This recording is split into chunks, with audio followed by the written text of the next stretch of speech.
Olá, nós somos a Travessa Surdo, a mídia inclusiva. Hoje entramos na sua casa para 30 minutos de muita informação.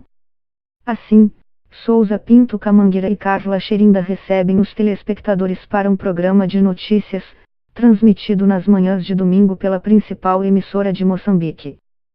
Surdos, eles falam em língua de sinais moçambicana e são acompanhados por uma narração em português, língua oficial do país. A atração entrou no ar em fevereiro. Poucos meses depois, em setembro, a Travessa Surdo já ingressava número à lista dos programas mais vistos aos domingos ao lado de concorrentes brasileiros que caíram no gosto local, como o programa do Gugu, Domingo Espetacular e A Hora do Faro, todos da Record TV. Existe muito acesso à informação para ouvintes, mas não para pessoas surdas. Esse é o nosso papel. As pessoas surdas precisam ser informadas, diz Souza, que também é o criador e diretor da TV Surdo. Existem mais de 60 mil pessoas surdas em Moçambique.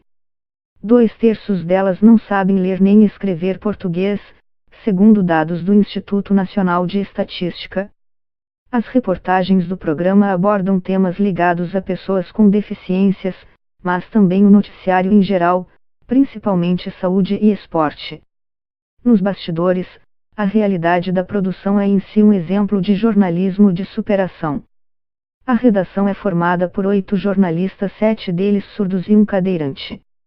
Além do repórter e do operador de câmera, há um terceiro integrante fundamental na equipe que sai às ruas, o intérprete. Todo o trabalho é feito com a intermediação dele. Na Travessa Surdo são 2. Há vezes ainda, durante a gravação, em que é preciso encontrar um tradutor para o intérprete, porque o entrevistado não fala português em Moçambique, são faladas mais de 30 línguas. Certa vez, para produzir uma só reportagem, foi preciso se comunicar em 3 línguas e fazer 2 traduções. Nenhum dos jornalistas surdos cursou ensino superior. Na verdade, a maioria nem concluiu o ensino regular. Com dificuldades para acompanhar as aulas, os jornalistas da Travessa Surdo foram abandonando a escola. Sua formação em jornalismo vem de um curso intensivo oferecido por uma ONG. José Fernando Mulambo, repórter cinematográfico, cursou até a 2ª classe, equivalente ao 2º ano do ensino fundamental no Brasil. Jorge Elias Mavamba, também repórter cinematográfico, foi até a 5ª classe. Felizmina Banzi, editora, chegou à 9ª classe. Beatriz Majopi, fotógrafa, e Lisete Vieira, repórter, fizeram até a 10ª. A apresentadora Carla é a única que concluiu a 12ª classe, e agora está no 2º ano no ensino superior. Souza, o diretor, estudou até a 6ª. Levou 13 anos, de 1982 a 1995, para completar um ciclo que deveria ter levado apenas 6 anos. O jornalista precisou repetir cada ano 2 vezes. Quando terminei a 6ª classe, eu já deveria estar na universidade. Souza ficou surdo aos 6 anos, depois de uma meningite. Assim como ele, 6 de cada 10 pessoas surdas em Moçambique não nasceram surdas, mas tiveram alguma doença que provocou a perda de audição. De repente, assistir televisão com a família deixou de ser um divertimento. Havia momentos em que todos riam, menos Souza. Ele perguntava qual era o motivo das risadas e lhe respondiam que iriam lhe explicar depois. Mas, muitas vezes, o depois nunca chegava. Isso acontecia com outros colegas surdos. Quando se encontravam, conversavam sobre os programas de televisão para ver o que cada um tinha entendido. Afinal, do que os parentes riam. Foi assim que surgiu a ideia de criar a TV Surdo. As pessoas surdas recebem informações escuras. A informação é dada, mas a pessoa surda não pode perceber. É assim na rádio, na televisão, nas escolas, nos hospitais, fala o criador do programa. A língua portuguesa é muito difícil para pessoas surdas. Por isso, devem aprender primeiro a língua de sinais, depois o português. A Travessa Surdo e uma oportunidade de se informarem pela língua de sinais, diz Souza. Ele chegou à escola especial com 8 anos, sem saber nada da língua de sinais moçambicana. Foram os amigos que lhe ensinaram, pouco a pouco. Juntos, eles iam construindo o seu novo vocabulário, começando pelo universo do colégio e das crianças: caderno, cadeira, árvore, pássaro.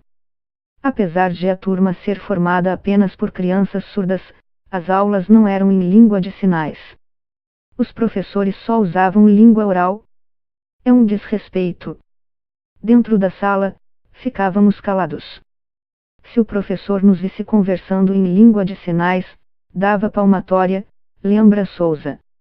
Foram muitas as vezes em que ele e os amigos cabularam a aula e foram para um parque perto da escola. Tinha balanços, brinquedos, mas a gente não usava. O que nós gostávamos de fazer era conversar. Sentávamos e conversávamos todo o tempo, até a hora de ir para casa. Era um momento precioso. Muitas vezes, nem em casa as crianças surdas conseguiam conversar, porque suas famílias tampouco falavam língua de sinais. Hoje, já se usa língua de sinais nas escolas especiais para surdos em Moçambique, mas a maioria das crianças com a deficiência não tem acesso a elas. As crianças surdas precisam de oportunidades iguais na educação. Não pode haver diferença. Não podem esperar ou depender da boa vontade das pessoas. É preciso ver como as pessoas surdas aprendem e preparar material adequado, diz o diretor da TV Surdo. O diretor de Advocacia e Saúde da Travessa Surdo Emerson Chilovec acompanhou com interesse o debate sobre o tema da redação do Enem de 2017, sobre o desafio da educação dos surdos no Brasil. Vi que esse tema pegou as pessoas desprevenidas. O fato de ter havido um tema desses em um exame de admissão à universidade já é um grande passo. Tudo que está debaixo do tapete precisa ser exposto. Mas não se trata de um confronto. Agora é preciso aprofundar esse debate. Só falar sobre a pessoa surda não vai resolver, opina. O único integrante do grupo que fez ensino superior, Chilovec é um exemplo do caminho tortuoso dos surdos para chegar à faculdade. Ele queria ir à universidade.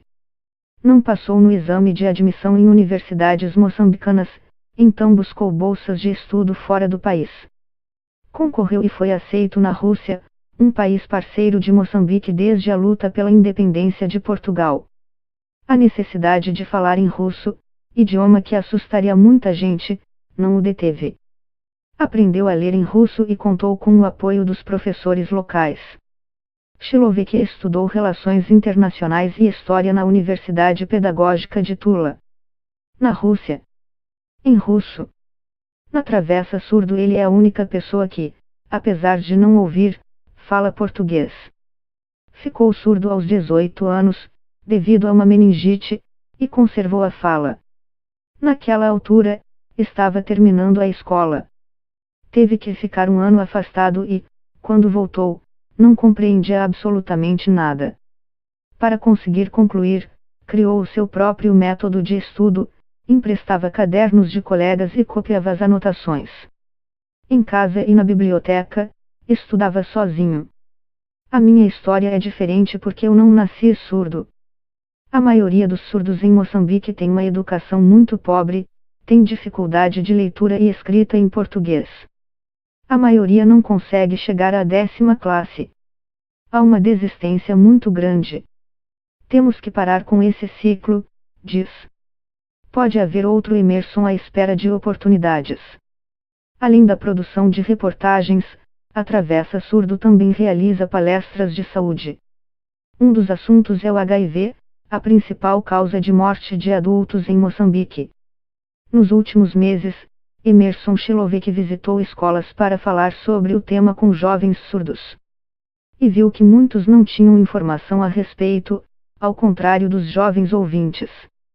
A dificuldade de comunicação com os surdos leva à falta de informação, diz ele. Temos mostrado a necessidade de existir uma comunicação inclusiva. Queremos transmitir informação de forma inclusiva. Tive a oportunidade de conviver na redação da Travessa Surdo em outubro como parte de uma formação para jornalistas moçambicanos. Ali, eu era uma das únicas pessoas que não falava a língua de sinais. Quem não podia se comunicar era eu, não eles. Vamos fazer um exercício de substituição, propôs Souza. Se há 900.000 pessoas ouvintes e 100.000 pessoas surdas, as pessoas surdas são a minoria. Mas se há 900.000 pessoas surdas e 100.000 pessoas ouvintes, os ouvintes são a minoria. Então, quem teria dificuldade na comunicação seriam os ouvintes. Se existissem muitos surdos, os ouvintes iriam querer aprender língua de sinais para não se sentirem excluídos.